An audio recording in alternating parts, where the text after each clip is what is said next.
कर्पूर गौरम करुणावतारम संसार सारम भुजगेंद्रहारम सदा वसंते हृदयारविंदे भवम भवानी सहितम नमामि। कि रंदा मगन भवा राम गुण गाय के, कोई चले हाथी घोड़ा पालकी सजाए के, रंदा जैसे संत चले पैया पैया चटिया बराए के।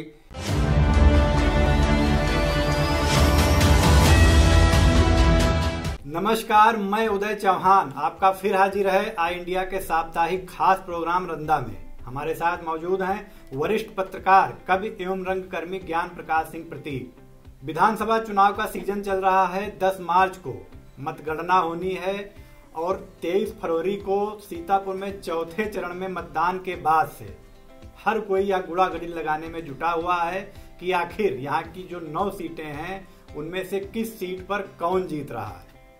तो आज के प्रोग्राम की शुरुआत भी हम इसी से करते हैं। समाज सेवी जगदीश सेठ ने रंदा से पूछा कि हरगांव क्षेत्र में भाजपा प्रत्याशी सुरेश राही चुनाव जीतेंगे या कोई और। इस पे रंदा की टिप्पणी आप सुनिए। रंदा ज्योतिष ज्ञान रखने वाला अड़र पोंपो नहीं, जो परिणाम निकालने के पहले जीत हार की भविष्यवाणी कर दे। हाँ, जैसा हरगांव क्षेत्र के भाजपा समर्थक बता रहे हैं कि पिछले बार की तरह सुरेश राही बम्पर मतों से चुनाव जीतेंगे। यहाँ मतदाताओं ने और के लिए ईवीएम में कोई ठौर ही नहीं छोड़ा है। रंदा का लेखक आजकल सुरेश राही के 18 जेल रोड स्थित आवास पर भगवा दुपट्टाधारी भाजपा कार्यकर्ताओं व समर्थकों को की भीड़ देख रहा है। उनके चेहरे पर विजयी मुस्कान के साथ उनका मुखमंडल 1000 वाट के एलईडी बल्ब जैसा दमदमा रहा है। वो 10 को ठूस ठूस कर लड्डू खाने की प्रैक्टिस के तहत अभी से हाजमोला की गोलियां गटक रहे हैं। दूसरे प्रत्याशियों के कार्यकर्ताओं के चेहरे बिल्कुल हारे जुआरी की तरह हवाइयां वाले दिख रहे हैं। रंदा ने अनुमान लगाया है कि जब फ्यूज बल्ब जैसे चेहरे तो यही बयां कर रहे हैं कि समाचार मरे के पाए जब लहकौरी भाटाए। इसलिए भाजपा प्रत्याशी सुरेश राही का 2017 की तरह इस चुनाव परिणाम में भी टेम्पो हाई है। शेष की सौतेली बिटिया की तरह विदाई है। वहाँ खुशी तो यहाँ रुलाई है। रंदा की भी प्रत्याशियों को हार जीत की बधाई है। बिल्कुल सकारात्मक टिप्पणी। हमारी अगली खबर है सदर विधानसभा क्षेत्र से जुड़ी हुई। सदर विधानसभा क्षेत्र में क्या रहेगा चुनावी परिणाम, रंदा से कई लोगों ने पूछा ये सवाल। तो इस पर रंदा की आप लोग टिप्पणी सुनिए। बुद्ध विरोधी रंदा क्या जाने परिणाम घोषित होने के पहले सदर विधानसभा क्षेत्र का चुनावी परिणाम। रंदा अपने कानों से लोगों से जो सुन रहा है उसे बताने में वो अपनी बेइज्जती भी नहीं समझता। लोग कह रहे हैं कि सदर विधानसभा क्षेत्र में तो जीतेगा अपना साइकिल वाला पुराना जादूगर राधेश्याम जायसवाल ही। वो कहते हैं कि भाजपा बागी और निर्दलीय प्रत्याशी साकेत मिश्रा ने इतने ज्यादा संख्या में गैस सिलेंडर भर दिए हैं कि गैस की दुर्गंध से कोमल कमल का फूल मुरझा सा गया है और राकेश राठौर गुरु गुड़ ही रह गए हैं और राधेश्याम जैसा शिष्य शक्कर हो गए हैं। हाथी हाथ की गुत्थम गुत्था में आगे कौन रहता है, ये मतदाता जाने या 10 मार्च को खुलने वाली ईवीएम मशीन जाने। बिल्कुल, नतीजे क्या आएंगे इसकी जानकारी तो 10 मार्च को ही पता चलेगी। लेकिन इस समय हर कोई इसी गुड़ागणित में लगा हुआ है और हर कोई बेचैन है कि आखिर कहां से कौन जीत रहा है। फिलहाल हम आगे बढ़ते हैं अपने प्रोग्राम में। महाशिवरात्रि में सांडा तथा महमूदाबाद में गाजे बाजे के साथ निकाली गई शिव बारात। इस पर रंदा क्या टिप्पणी करता है।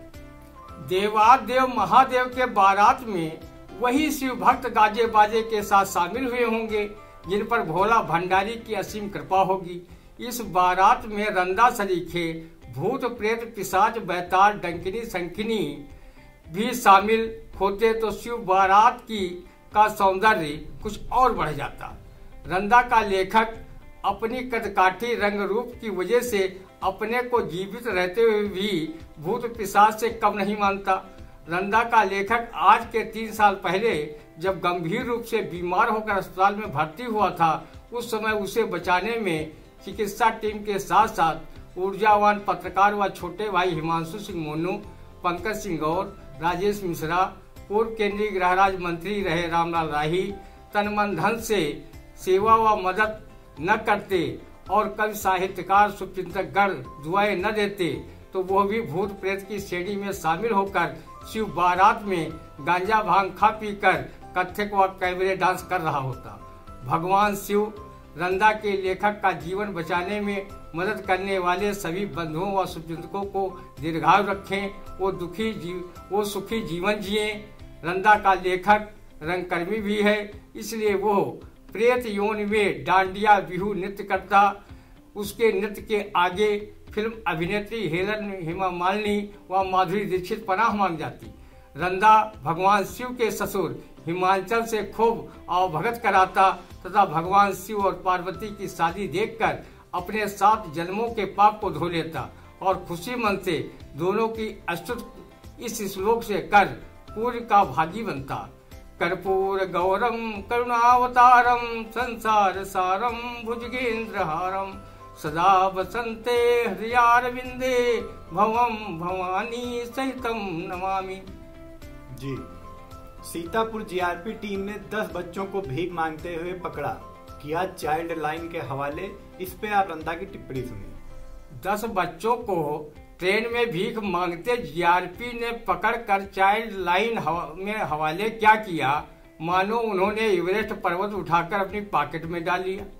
तारीफ जीआरपी की नहीं, रंदा सरीखे मतदाताओं की करना चाहिए, जिन्होंने सीतापुर की 9 विधानसभा क्षेत्रों में वोट की भीख मांग रहे 96 प्रत्याशी नेताओं को एक साथ पकड़कर ईवीएम में किस्मत आजमाने के लिए डाल दिया है, जिनकी रिहाई 10 मार्च को होगी। जिसके पास ज्यादा वोट रूपी भीख होगी उसे 5 साल के लिए विधानसभा में सरकारी मालपुआ खाने के लिए भेज दिया जाएगा। रंदा की नजर में सभी भिखारी हैं, दाता सिर्फ एक है, वो है ईश्वर। अगर ऐसा न होता तो भजन सम्राट अनूप जलोटा ये भजन महफिलों में न सुनाते घूमते। दाता एक राम भिखारी सारी दुनिया, दयालु एक राम पुजारी सारी दुनिया। जब कोई गरीब व्यक्ति किसी दूसरे संपन्न व्यक्ति से कुछ मांगता है तो उसे भीख कहा जाता है। नेता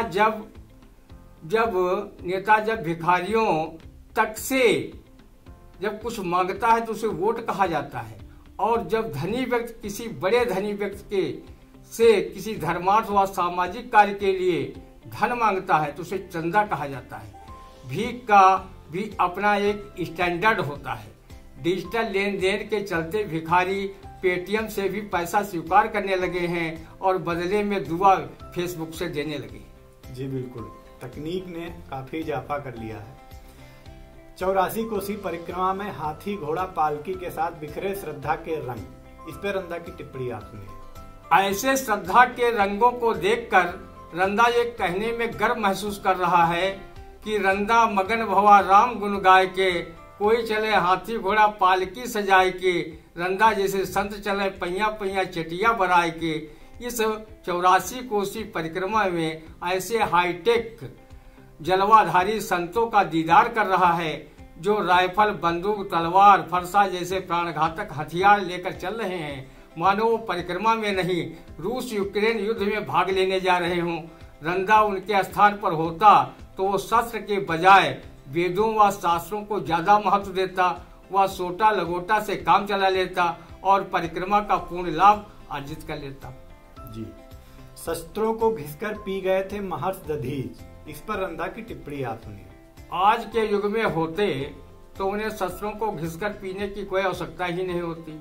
अब पोटेशियम व अन्य घातक रसायनों से मिसाइलें व शस्त्र बनाए जा रहे हैं, उन्हें रॉकेट लॉन्चर से छोड़कर तबाही मचाई जा सकती है। रंदा अगर महर्षि दधीच जैसा महान दानी संत मनीषी होता तो वो लोक कल्याण के लिए आयुध बनाने वाले वैज्ञानिकों को आशीर्वाद देता कि वो कभी प्राणी मात्र के संहार के अस्त्र न बना सके। जब वो कोई खोज करें तो वो प्राणी मात्र का लाभ पहुंचाने वाली हो।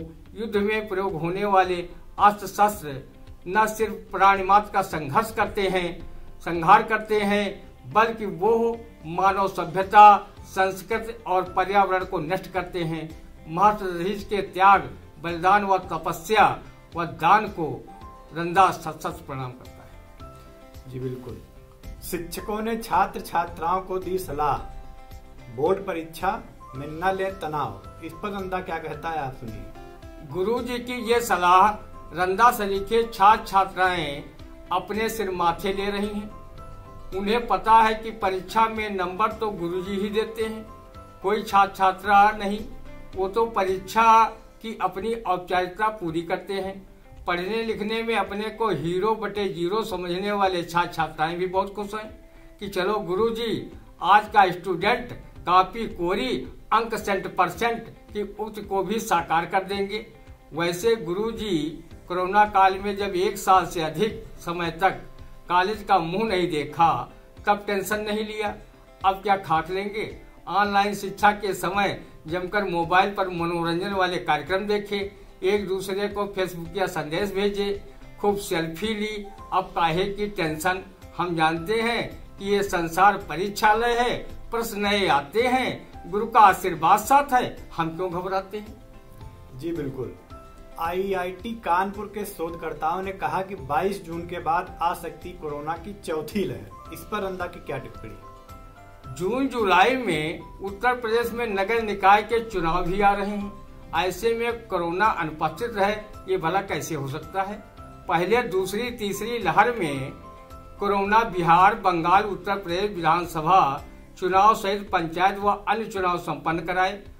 अब अगर वो चौथी लहर के रूप में नहीं आएगा तो किसी को अच्छा नहीं लगेगा, रंदा को भी अच्छा नहीं लगेगा। वो नेताओं के चुनावी भाषणों की भीड़ में तो सुनता रहता है, पर किसी को हानि नहीं पहुंचाता। वो रात में अपनी गश्त में हानि पहुंचा सकता है। इसलिए जब भी कोई कोरोना की लहर आती है तो रात का कर्फ्यू जरूर लगा दिया जाता है। इससे लगता है कि रंदा लोगों को हानि पहुंचाने में जितनी दिलचस्पी रखता है कोरोना, उससे कहीं ज्यादा दिलचस्पी राजनीति में रखता है। इसका कोई न कोई कनेक्शन राजनीति में जरूर है। ये भी शोधकर्ताओं के लिए शोध का विषय भी हो सकता है। जी, मिर्जापुर की रैली में बसपा सुप्रीमो मायावती ने कहा कि भाजपा सरकार में दलितों का विकास नहीं हुआ। इस पर रंदा की टिप्पणी आप सुनिए। बसपा सुप्रीमो बहन मायावती जी, आपने अपने शासनकाल में दलितों का विकास क्या आसमान से ऊंचा और समुद्र से गहरा कर दिया था? वो आपके विकास से उबकर आपको सत्ता की गद्दी से उतार दिया था। रंदा ने अखबार में उस समय के फोटो भी देखे थे जब आपको नोटों से बनी मालाएं जन्मदिन पर पहनाई जा रही थी। माया जी, आपकी अधिक माया को देखकर सीबीआई ने आय से अधिक संपत्ति के मामले में केस दर्ज किया था। जिस दिन आप केंद्र की सत्ता में बैठे बड़े नेताओं के अंदर खाने स्वर में स्वर मिलाना बंद कर देंगी, उसी दिन सीबीआई वही हाल करेगी जो बिहार में चारा घोटाले के आरोपी लालू यादव को सजा दिलाकर किया है। जी, पडरौना की रैली में उप मुख्यमंत्री केशव प्रसाद मौर्य ने कहा कि विरोधियों की जमानत जब्त करानी है। इस पर रंदा क्या टिप्पणी करेगा? डिप्टी सीएम मौर्य जी, चुनाव में जमानत आप जैसा नेता नहीं मतदाता जब्त कराते हैं और वही प्रत्याशी को जमानत जब्त होने से बचाने में अपनी भूमिका का निर्वहन करते हैं। आप कहीं सिराथू विधानसभा के चुनाव में अपने लिए तो ये बात नहीं कह रहे हैं। रंदा जानता है कि मुद्दई लाख बुरा चाहे तो क्या होता है, वही होता है जो मंजूर खुदा होता है। जी, सतत विकास लक्ष्य 2030 में पिछले साल के मुकाबले भारत 3 अंक गिरकर 120वें स्थान पर पहुंचा। भूटान और बांग्लादेश भी विकास लक्ष्य में पीछे रहा। भारत जय हो, मोदी सरकार की जय हो। संयुक्त राष्ट्र संघ के 193 सदस्य देशों की सूची में भारत, भूटान और बांग्लादेश से भी नीचे विकास लक्ष्य 2030 में चला गया है। वो पिछले साल 117वें स्थान पर था, इस साल 3 अंक नीचे गिरकर विकास लक्ष्य में 120वें स्थान पर पहुंच गया है। रंदा को लगता है कि 2030 आते मोदी जी विकास के मामले में 130 देशों के नीचे अर्थात शून्य पर पहुंचा देंगे। रंदा मोदी जी का शुक्रगुजार है कि कम से कम वो विकास लक्ष्य के मामले में देश को विश्व गुरु बनाने में कोई कसर बाकी नहीं छोड़ रहे हैं। हमारा देश संत महंतों का देश है। भगवान ने स्वयं इतना अच्छा प्राकृतिक विकास किया है, उस विकास के आगे दुनिया का हर विकास बौना सा लगता है। जी बिल्कुल, तो ये था हमारा आज का साप्ताहिक प्रोग्राम रंदा। दर्शकों से हम अगले सप्ताह फिर इस प्रोग्राम में मिलेंगे। तब तक के लिए दर्शक आई इंडिया से जुड़े रहें और अपनी प्रतिक्रियाएं हमारी खबरों में जरूर दें।